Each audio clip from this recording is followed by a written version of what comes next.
بەشدار بە لە خولی پەرتووکی چلینەی قورئانی و سەنەدی مەتنەکە بەدەست بهێنە.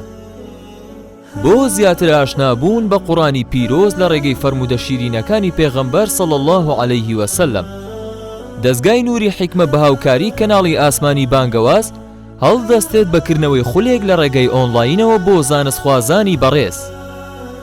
خولەکە لەلایەن بەڕێز دکتۆر پشتیوان سابر دەگوترێتەوە.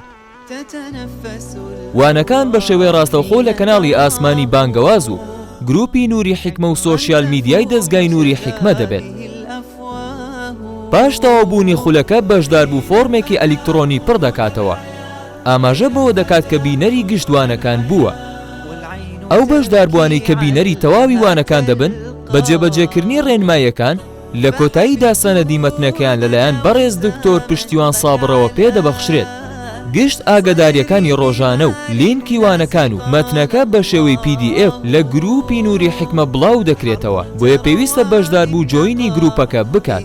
مەرج و ڕێنماییەکانی بەشداربوون بەشداربوون بۆ هەردوو ڕەگەزە و هەموو ئاست و تەمەنێکە. بە مەرج گیراوە بەشداربوو بینەری لە سەدا 60 یاخود زیاتری وانەکان بێت بە شێوەی ڕاستەوخۆ لایف. بۆ بەشداریکردن جۆینی گروپی نووری حیکمە بکە و ناوی سیانیت لە کۆمنت بنووسە. خولەکە لە 7 وانە پێک دێت. هەموو شەوانی یەکشەمە و چوارشەممە لە کاتژمێر 9 شەو دەست پێ دەکات. بەرواری 23 یەکی 2022 وادەی بەڕێوەچوونی وانەی یەکەم دەبێت.